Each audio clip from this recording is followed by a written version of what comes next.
Salam saudaraku, semoga kita semua dalam keadaan sehat dan penuh sukacita dalam Tuhan. Kita akan merenungkan firman Tuhan, sebelumnya kita berdoa. Bapa di sorga, sebentar lagi kami akan merenungkan firman-Mu. Kiranya Roh-Mu yang kudus menerangi hati dan pikiran kami, agar kami memahami firman-Mu. Di dalam nama anak-Mu Tuhan Yesus Kristus kami berdoa. Amin. Firman Tuhan yang menjadi renungan kita, 2 Raja-Raja 18 ayat 1 sampai ayat 8. Beginilah firman Tuhan. Maka dalam tahun ketiga zaman Hosea bin Ela, Raja Israel, Hizkia anak Ahaz, Raja Yehuda menjadi raja. Ia berumur 25 tahun pada waktu ia menjadi raja, dan 29 tahun lamanya ia memerintah di Yerusalem. Nama ibunya ialah Abi, anak Zakaria. Ia melakukan apa yang benar di mata Tuhan, tepat seperti yang dilakukan Daud, bapa leluhurnya. Dialah yang menjauhkan bukit-bukit pengorbanan, dan yang meremukkan tugu-tugu berhala, dan yang menebang tiang-tiang berhala, dan yang menghancurkan ular tembaga yang dibuat Musa. Sebab sampai pada masa itu, orang Israel memang masih membakar korban bagi ular itu yang namanya disebut Nehustan. Ia percaya kepada Tuhan Allah Israel, dan di antara semua raja-raja Yehuda, baik yang sesudah dia maupun yang sebelumnya, tidak ada lagi yang sama seperti dia. Ia berpaut kepada Tuhan, tidak menyimpang daripada mengikuti dia, dan ia berpegang pada perintah-perintah Tuhan yang telah diperintahkannya kepada Musa. Maka Tuhan menyertai dia, kemanapun juga ia pergi berperang, ia beruntung. Ia memberontak kepada Raja Asyur dan tidak lagi takluk kepadanya. Dialah yang mengalahkan orang Filistin sampai ke Gaza dan memusnahkan daerahnya, baik menara-menara penjagaan maupun kota-kota yang berkubu. Demikian firman Tuhan.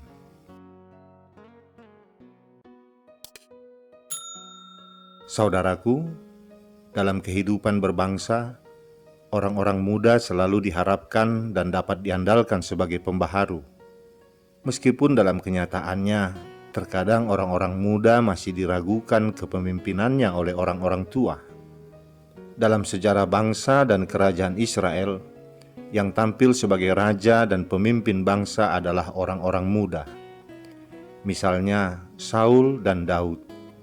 Keadaan tersebut terus berlangsung ketika kerajaan Israel terbagi dua, yaitu kerajaan utara dengan ibu kota Samaria dan kerajaan selatan dengan ibu kota Yerusalem. Khusus di kerajaan selatan yang sangat memelihara dan mempertahankan dinasti Daud, orang-orang muda dari keturunan Daud selalu tampil sebagai raja. Salah satunya adalah Hizkia. Dijelaskan dalam bacaan kita bahwa Hizkia menjadi raja pada waktu berumur 25 tahun. Ia memerintah di Yerusalem selama 29 tahun, waktu yang cukup lama. Selama 29 tahun memerintah, dikatakan bahwa Hizkia melakukan apa yang benar di mata Tuhan. Perbuatan benar apakah yang dilakukan oleh Hizkia? Penulis 2 Raja-Raja menyebutkan bahwa Hizkia menjauhkan bukit-bukit pengorbanan, yaitu tempat-tempat yang biasa didatangi oleh umat untuk mempersembahkan kurban kepada Baal dengan tujuan mendapat wangsit. Ia juga meremukkan tugu-tugu berhala dan menebang tiang-tiang berhala, termasuk tiang ular tembaga yang dibuat Musa, yang masih disembah oleh orang Israel sebagai Nehustan. Hizkia mampu melakukan semua hal itu karena ia percaya dan berpaut kepada Tuhan dan tidak menyimpang untuk mengikutinya, serta berpegang pada perintah-perintahnya. Dengan kata lain, dapat dikatakan bahwa yang menjadi andalan dalam pemerintahan Hizkia sebagai seorang muda bukanlah senjata, politik, dan uang, melainkan kuasa, roh, dan firman Tuhan. Artinya, roh dan firman Tuhan meneguhkan Hizkia untuk melakukan pembaharuan tersebut. Saudaraku, Raja Ahaz ayah Hizkia tidak meninggalkan warisan iman yang benar. Alkitab dengan jelas menyatakan bahwa Raja Ahaz meninggalkan warisan moral yang bobrok. Ahaz tidak peduli pada suara nabi, imam, dan orang Lewi. Dalam masa pemerintahan Ahaz, bangsa Israel meninggalkan Tuhan. Mereka lebih memilih untuk menyembah Nehustan. Nehustan adalah simbol ular tembaga yang melingkari satu tongkat. Tongkat yang dibuat oleh Musa sesuai dengan perintah Tuhan. Orang-orang yang dipagut oleh ular akan tetap hidup ketika memandang patung ular tembaga itu. Nehustan sebenarnya adalah gambaran Kristus yang disalib. Orang yang memandang kepada Kristus dan percaya akan diselamatkan. Namun kemudian ternyata Nehustan dijadikan berhala. Maknanya sudah berubah. Ahaz mengizinkan hal ini terjadi dan ia juga menyembah dewa-dewa lain. Dalam kepercayaan bangsa Yunani, ada dewa Asklepios, yaitu dewa pengobatan yang disimbolkan dengan memegang tongkat yang dililit oleh ular. Mengapa orang Yehuda meminta kesembuhan dari ular tembaga? Mengapa mereka tidak kembali kepada Tuhan? Ahaz tidak pernah mengajarkan tentang Allah secara benar kepada bangsa Yehuda. Ia tidak mementingkan kesucian dan ibadah kepada Tuhan. Imannya sudah bergeser. Inilah warisan yang diberikan dari Ahaz kepada Hizkia. Namun Hizkia tidak menjadi seperti ayahnya, karena ada peran Nabi Yesaya dalam pembentukan iman Hizkia dan orang-orang Yehuda. Jadi, Hizkia memiliki pengenalan yang benar dan jelas tentang Allah. Maka dari itu, dikatakan bahwa tidak ada raja yang seperti Hizkia, baik sebelum atau setelahnya. Hizkia memiliki kesempurnaan iman. Arti namanya adalah Tuhan adalah kekuatanku. Ini berarti ia tidak boleh kalah oleh situasi, tetapi harus selalu menang di hadapan Tuhan. Hal itu tampak saat Hizkia akan mati. Ia berdoa dan Tuhan menjawab dengan memberikan kehidupan sampai 15 tahun lagi.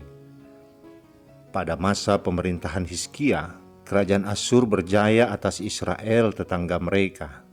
Hizkia pada saat itu juga mendapatkan warisan geopolitik yang lemah. Luas wilayah kerajaannya sangat kecil. Jadi situasi kerajaan Yehuda saat itu begitu lemah, baik secara internal maupun eksternal. Ini pasti menjadi pergumulan bagi Hizkia. Namun ia tidak mundur. Ia tidak mencari berhala atau bantuan bangsa lain, tetapi Hizkia berharap hanya kepada Tuhan. Ia tahu bahwa Tuhanlah yang berdaulat atas segala sesuatu. Keputusan Hizkia untuk beriman dan percaya kepada Tuhan berasal dari pengenalan yang benar akan Tuhan. Hizkia berharap kepada Tuhan yang tidak terlihat, namun pasti bertindak untuk Yehuda. Saudaraku, kita tentunya berharap keluarga kita memiliki kerohanian yang baik. Namun mengapa seringkali ini tidak menjadi kenyataan? Ini karena kita tidak mengambil langkah rohani. Saudaraku, sekelompok pendaki gunung mulai mendaki gunung. Setelah beberapa jam berjalan, mereka sudah menempuh setengah perjalanan dan segera terbagi dalam 3 kelompok. Mereka semua sedang beristirahat di sebuah pondok. Satu kelompok merasa menyesal bahwa mereka telah melakukan perjalanan yang menegangkan dan diwarnai bahaya yang tidak setimpal dengan kenikmatan yang mereka harapkan. Begitu kecewa dan lelahnya mereka, sehingga kelompok ini pun pulang. Kelompok kedua sangat senang berada di sana, di udara pegunungan yang jernih dan sinar matahari yang menghangatkan tubuh mereka. Karena itu mereka duduk di rumput dan dengan lahap menyantap roti bekal mereka. Beberapa di antaranya mulai bernyanyi dan menarik nafas dalam kebebasan pegunungan. Mereka merasa puas dan senang di tempat itu. Lalu mengapa harus mendaki yang lebih tinggi lagi?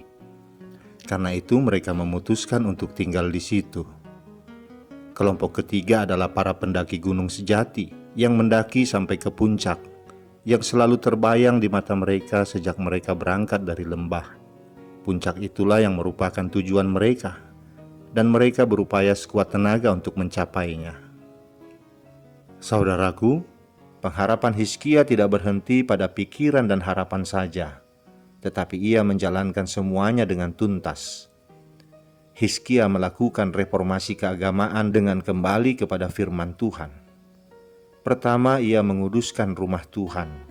Dalam 2 Tawarik 29 ayat 15-16 dikatakan, mereka mengumpulkan saudara-saudaranya dan menguduskan dirinya. Kemudian mereka datang menurut perintah raja sesuai dengan firman Tuhan, lalu mentahirkan rumah Tuhan. Sesudah itu, masuklah para imam ke bagian dalam rumah Tuhan untuk mentahirkannya. Semua yang najis yang didapati mereka di dalam bait Tuhan dibawa ke pelataran rumah Tuhan. Orang-orang Lewi menerimanya untuk diangkut keluar ke lembah Kidron. Tidak ada imam atau orang Lewi yang menolak untuk mengerjakan hal ini. Semuanya dengan sukacita bekerja melayani rumah Tuhan saat itu. Hizkia mengingatkan akan janji penyertaan dan pemulihan Tuhan. Ia juga memerintahkan agar berhala-berhala dan semua tempat penyembahan berhala dihancurkan. Mungkin ada orang-orang yang menyembah berhala yang tidak suka akan hal ini. Namun mereka semua mengikuti langkah Hizkia, sehingga tidak ada yang memberontak. Setelah terjadi pembaharuan iman dan ketaatan, mereka mengalami sukacita rohani.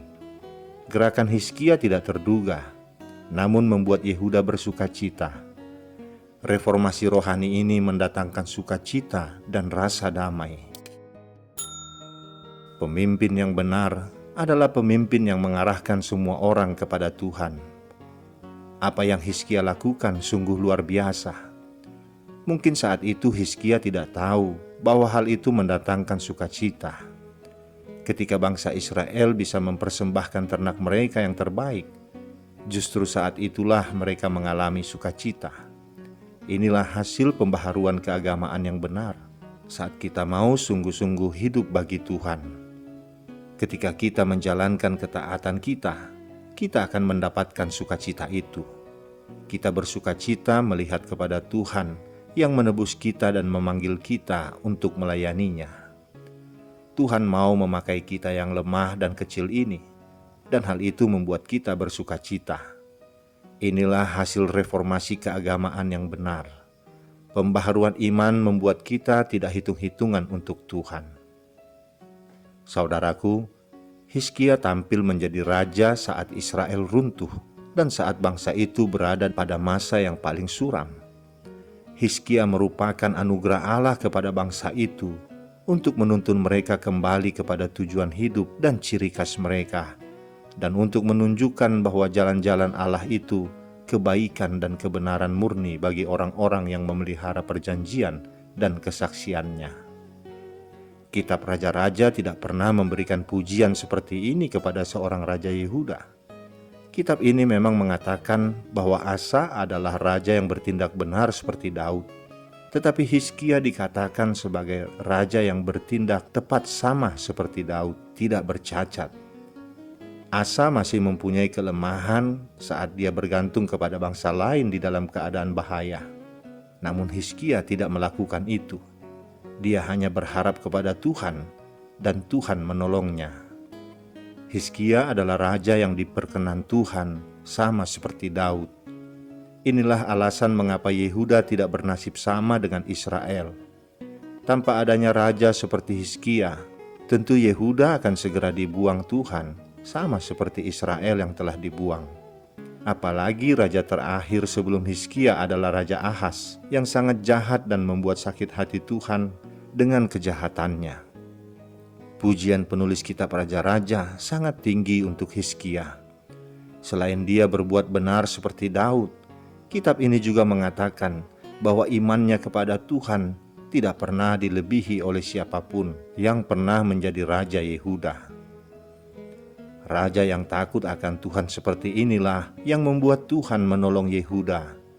Yehuda tidak hancur, melainkan terus-menerus diperkokoh oleh Tuhan.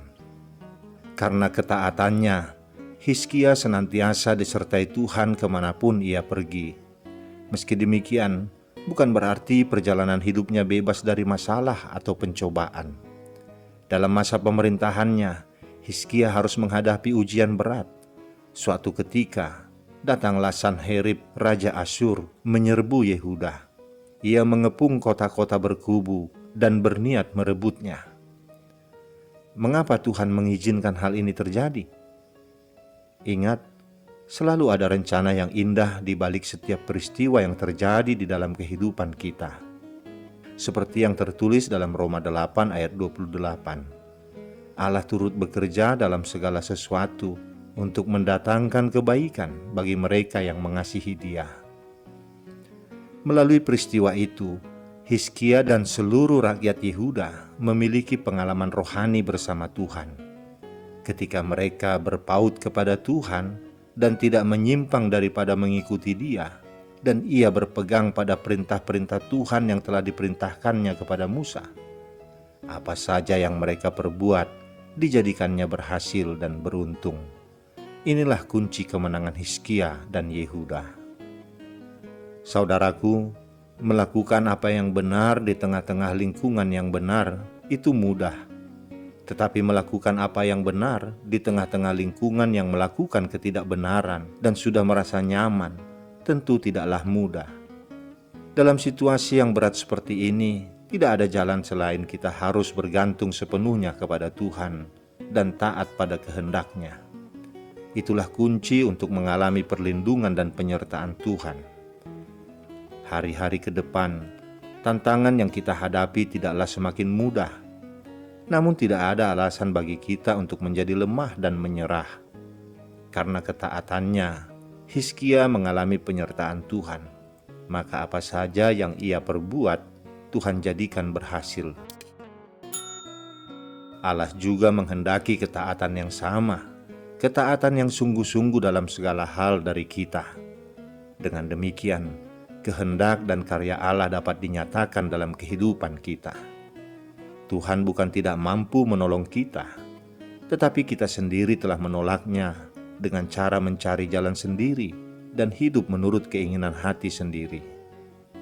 Tidak sedikit orang percaya berdoa memohon penyertaan Tuhan dan memohon keberuntungan dalam setiap usahanya. Tetapi doa mereka tidak disertai dengan tindakan iman kepada Tuhan. Belum lagi mereka juga tidak melakukan apa yang benar di mata Tuhan. Hal ini tidak sesuai dengan kehendak Tuhan. Kalau kita ingin memperoleh yang terbaik dari Tuhan, tidak cukup hanya berdoa saja. Kita juga harus menyatakan dalam ketaatan dan kepercayaan dengan cara berpegang pada segala perintah-Nya. Hal ini perlu kita renungkan sungguh-sungguh. Apakah kehidupan kita telah mencerminkan kesetiaan kita kepada Tuhan? Jika ya, maka Tuhan akan memberikan pimpinannya di dalam situasi apapun. Dia tidak akan membiarkan kita mengalami kekalahan iman di dalam keadaan apapun. Dia mungkin tidak membalikkan keadaan seperti yang kita harapkan, tetapi Dia memberikan kita iman, respon kepada Allah, dan cara hidup yang penuh kemenangan di dalam segala situasi dan keadaan. Respon iman inilah kunci kemenangan Yehuda dan juga kemenangan gereja. Kesetiaan kepada Tuhan dan tidak kompromi dalam keadaan apapun. Itulah kunci bagi kita untuk terus dipimpin dan disertai oleh Tuhan di dalam kehidupan kita. Raja Hosea dari Israel adalah raja terakhir dari serangkaian raja-raja jahat yang memerintah Israel. Mereka telah menjerumuskan Israel ke dalam dosa, dan karena itu Tuhan membuang Israel. Tetapi tidak demikian dengan Hizkia. Meskipun dilahirkan dari seorang ayah yang jahat di hadapan Tuhan, tetapi dia tidak menjadi jahat seperti ayahnya. Dia bahkan dengan tepat menjalankan kesetiaan seperti Daud, bapa leluhurnya. Biarlah ini menjadi contoh bagi kita. Bagaimanakah cara hidup kita? Setiakah kita kepada Tuhan? Biarlah kita berjuang untuk setia kepada-Nya, memberikan hati yang didedikasikan sepenuhnya untuk Dia. Dan hanya dengan cara itulah kita akan tetap mengandalkan pimpinannya di dalam segala situasi. Tetapi orang-orang yang tidak pernah belajar setia kepada Tuhan, tidak pernah mau meninggalkan dosa-dosa mereka, dan tidak pernah mempunyai hati yang sungguh-sungguh tunduk dan menyembah Tuhan. Mereka tidak mungkin mendapatkan penyertaan Tuhan dan janji kemenangan dari Tuhan. Jangan salah dalam mengenal Tuhan.